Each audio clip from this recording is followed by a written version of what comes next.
Hello, you guys. Welcome and welcome back to my channel, Stania.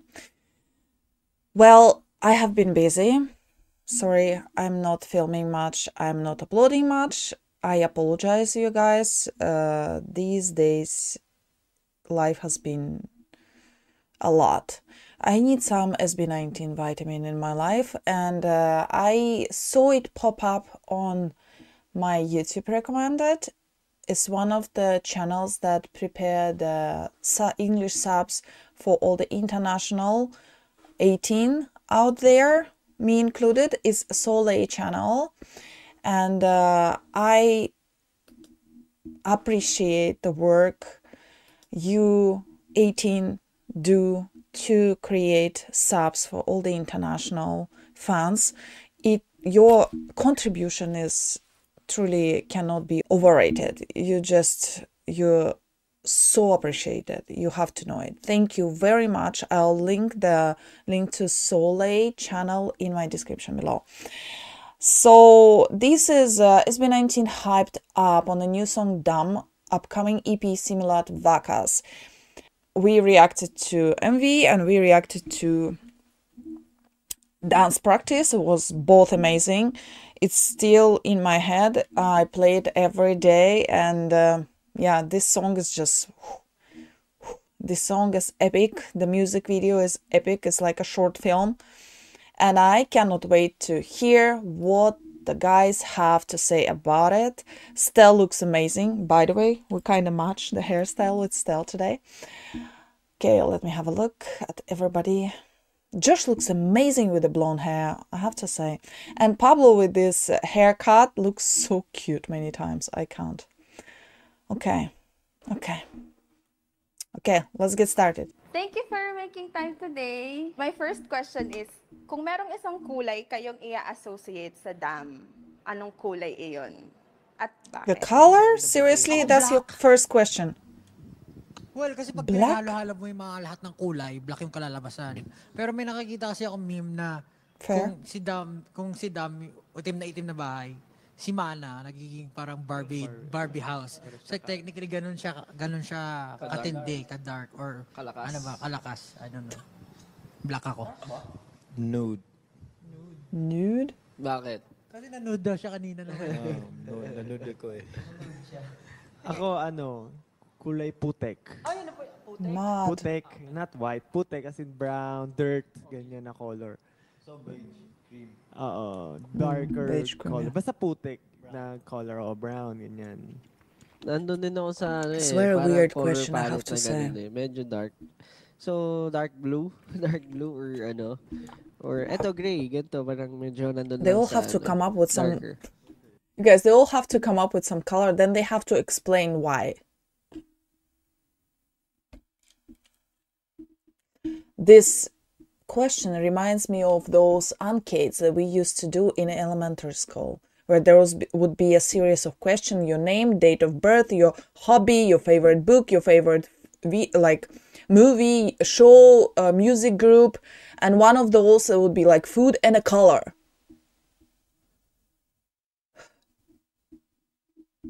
That's the beginning of the interview on the Rappler channel. That's the first question you ask. Are you for real? Yeah, okay. White. White.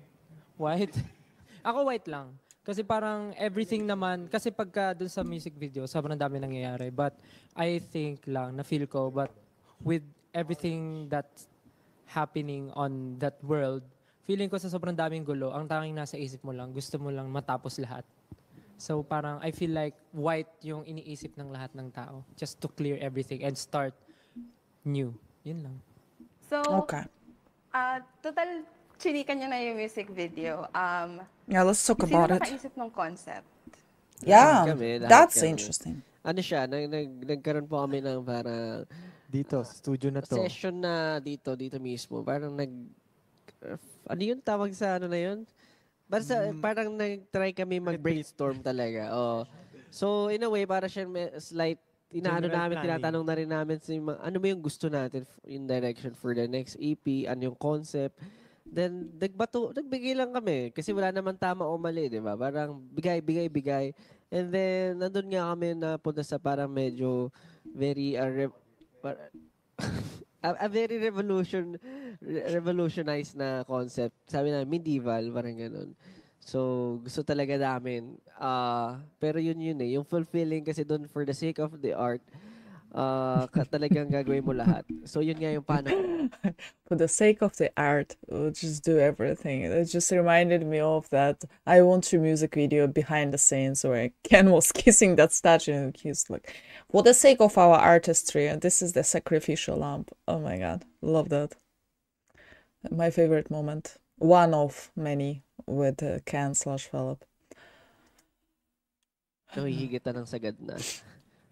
Siguro sa concept, kasi siguro 2019 pa lang, nakaplano na yung trilogy. And yung sound siguro, alam na rin kung paano yung magiging tunog. So, an epic sound, kailangan niya ng epic or grand na Also, visual. I have to get it out of the way. Pablo with his facial hair looks so handsome. Wow. Wow. Din. So, kaya pumasok yung medieval. Kasi no medieval times, parang very prominent yung character ng mga bagay, character ng mga tao. Kumbaga, lahat may design, simple etch, lahat yan. Pati yung kulay, very bold. So, yung lawak din na tunog, makikita mo dun sa music video tsaka sa concept. Yes. Yun siguro. Kaya rin po, sabi niya nga po yung epic. Kaya rin yung music video, ang daming visual epic. Visual epic. Visual epic. Visual epics. Okay. Dahil nga, di ba, medieval yung concept and all that, how do you think that relates to, or paano niya nire-reflect, or paano siya nakakapagbigay ng meaning sa generation nyo? Ako siguro with this What? current generation, I think before I'm like so not getting the questions is so, Paano siya nakakapagbigay ng give meaning meaning to your sa generation. generation nyo? Ako Okay. siguro with this current generation, I think before naman, medieval times, very prominent, I guess, very, yung war eh. Like, lagi siyang nangyayari. It's inevitable na magkaroon ng war. But with this generation kasi, parang mas naging naging woke yung mga, naging lamay, naging burol. I'm gonna stop this interview a lot. I have a lot against woke culture, you guys. A lot. I think this woke culture brought more of the problems and confusion and hate actually to one another than it brought good. I'm against that. Don't get me wrong, but I don't like woke culture. I'm not naging woke, no. But with this generation, sobrang naging woke lahat It ng sounds tao. also So I guess, stupid. kahit nasabihin nating mababaw siya or malalim, it's a battle eh. Every day is a battle with everyone.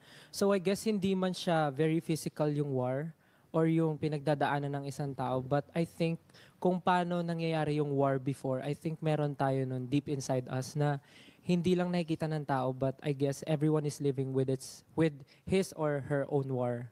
Kaya yun yung feeling kong relatable in this generation. Kasi super What daming generation issues they are ang talking about? kailangang Because some of i-tackle. them are But may war din millennials inside us na, and is only it what okay Ken and i-post Justin ko to or hindi? are Is Gen it Zs, something na right? kailangan ko bang i-share or hindi? So parang I think yun yung kumoconnect nun. And lalo na yung wake. It's a great answer. That's a great answer. That's a great answer. Ken's it's a great answer. Yung buong, I couldn't alam say naman better. Sa tao na sobra kayong hands-on sa lahat ng bagay na pinuput out nyo. So, so dito sa music video, syempre, expected ng lahat na sobra rin kayong hands-on as what you've done before. Pero this specific music video, ano yung pinaka-challenging na part? Challenging is putting all of it into reality, putting yung alam mo yung kung ano yung nasa isip namin na envision and then like making I it can relate to into it. I a have whole very vivid imagination, but how to bring it Hindi, into pero life may is bring difficult. siya into something na makikita mo siya like visually. Ayan. Yeah. I mean, very ambitious kasi yung concept no? Uh, Parang sobrang hirap niya i-pull off. Yun yung pinakaayaw namin mangyari. Na gagawin namin na costume kami pero ang corny tingnan. So yung goal namin is parang Marvel. Yun yung parang dapat parang Marvel to. Pati yung benchmark dapat parang pati yung effects hindi siya cringy. Kung magko-costume kami, hindi kami mukhang parang mascot. Parang dapat talaga kung warrior ka, dapat parang whole look mo or yung whole action mo talagang it exudes warrior. So This warrior concept, the very first pictures they started to release on Twitter or on Instagram. I don't know. It ended up being on Twitter anyway. I just don't know where they drop it first, on the Instagram or on Twitter. It's confusing. But as soon as I saw those pictures, I was like, they are the knights. It's just immediately the knight concept, swords, shields, thrones, all those, clothes, and I was so into it right from first pictures I saw. I was like, wow, this is promising. yun yung pinaka-challenge siguro. Kailangan I understand. It's how to hindi cringy yung yes, how to look natural in this concept. di ba, knowing us five, yun nga, parang How sinasabi to namin kanina look na authentic mahirap in yung parang this hindi concept maging is not meticulous. easy. May pagka micromanaging rin kami. Kasi yun nga, parang we value our craft na sobrang, pag nagsalita kami ng sabay-sabay, minsan naliligaw-ligaw na rin kami kasi nga gusto namin ipasok lahat ng ideas namin. Very creative team kasi kami. And ayun, mahirap siya in the sense na paano nga ba, tulad ng sabi ni Pao, paano nga ba naming ipo-pull off yung ganitong concept with this kind of, syempre, setup. Pero we are very glad and satisfied naman sa results. Syempre, meron pang feeling namin may kaya pa talaga na. Did well. Pero You did well. given the time, I think we really did great, and of course the team behind us, yes, na sobrang hindi na sila natutulog din para lang umamo talaga. I have a Let's question. go to Simula at Wakas kasi ito I have a question. Maybe they will answer in this interview, but I am curious, how long did it take them to film that? To conceptualize it, plan it, film it, edit, like overall, how long did it take for them and for the team to work on this song and music video? Because the Josh mentioned the lack of sleep, that they had not enough time. Yeah, I wonder how yung long. third part sa trilogy and siya na yung end. Sabi mo nga pa 2019 pa to naisip, 'di ba? Kasi mula nung nag-release kayo ng Pagsibol, na siya? Latag Na siya, yeah. way. So, expound kung bakit ganitong kind ng storytelling yung ginawa nyo for the whole trilogy. From the very beginning, nung nag-uusap kami, gumagawa ng mga kanta, ganyan, we have a plan, pero it's not very solid na, eto na yon. So along the way, nung ginagawa namin Pagsibol, pagtatag, ganyan, there's new ideas, merong ideas na napapalitan, may bago, ganyan. So for this time, in a way, nasunod pa rin naman yung gusto namin na parang yung pinakita namin ngayon sa Dam is not actually the end, or it might be the end of a specific start. So kumbaga, every time, yung kagaya na sinasabi ng kanta, pag nagsisimula ka, nagtatapos siya. Pero magsisimula ka ulit, magtatapos ulit yon. So it's up to the viewers kung paano nila ihahanapin yung sagot or paano nila i-dissect yung buong flow, but Open for basically yun yung giveaway interpretation. namin. That's We is start, that we end, we start, what we end, we start, Justin's we end. trying to Hindi say? natin alam kung ano talaga yung timeline niya. Hindi nyo alam kung ano talaga yung timeline niya, but every time we begin, we end it, but we begin again. That's why it's called Infinity. Infinity Stones. Yung Ken giveaway will- talaga. Ken Yeah, is the like outcome of a man of one word. Ganun-ganun lang siya. circle siya. No. Yeah, body language, Ken. Body language. Yung pinaka-giveaway is yung symbol siguro. Kasi talagang hinalintulad siya sa tree.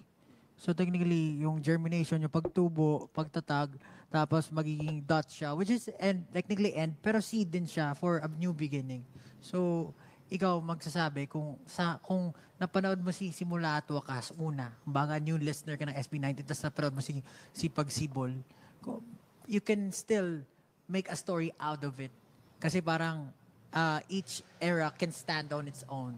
Parang ganun. Pero you can still connect each other. It's end of one trilogy. So, what's coming next? Spoil na ba tayo? Can you spill? Um, Yes, syempre- spill the tea, Performing our songs. please. Kick off. EP, tapos kick-off, tas tour, tapos... Eh, hindi ba namin, to be honest, hindi pa namin syempre, Hindi pa siya set in stone. oo nga, hindi ba namin dapat, yun nga, sinasabi lahat na ganun. We Pero, have things in our mind, pero we cannot... I feel like lahat naman eh. Marami pang symbols eh. Oo, yung lahat din naman ng kung ano pa yung mga nakikita nila from simula at wakas, lahat yan may meaning at may reason bakit namin nilalagay diyan. It's not just a symbolism for that specific song, pero maybe it's an SB19 story or maybe yung future na gagawin namin. Yun lang siguro yung dapat namin sinasabi. Or hindi lang sa SB yung abangan, ganun. Okay, last question. As SB19 kayo ngayon na nag-comeback, pero alam naman ng lahat na yung solo careers nyo ay nagbo-boom rin individually. So how do you maintain a balance between growing as a group and nurturing your own individual careers? Hindi, mag-quit na ako. De, joke lang.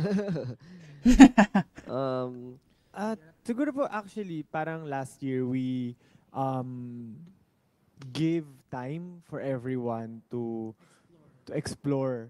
So yun na yung pinaka time for us to do our solo careers. And gaya nga ng mga sabi namin before the release, for Simula at Wakas, we will be more focused as a group. We'll be doing things as a group na talaga ngayong era. Kumbaga, binigay na natin last year to. Let's give everything, magbalik tayo, sama-sama ulit tayo this time for Simula at Wakas naman. Super last, what excites you sa buong process na to? Actually, this is just the start of the end nga eh. Yung nga sinasabi namin eh. Na-release pa lang namin yung kanta. There will be lots of performances, contents. Tapos yung whole EP, Simula at Wakas, it's full of... it's so rich na sobrang proud ako. Sabi ko nga, sobrang proud ako sa album na to kasi sobrang dami niyang layers na kapag pinakinggan mo bawat kanta, Oh, I cannot wait for the dadalhin ka whole talaga sa iba't album. ibang lugar, iba't ibang emosyon.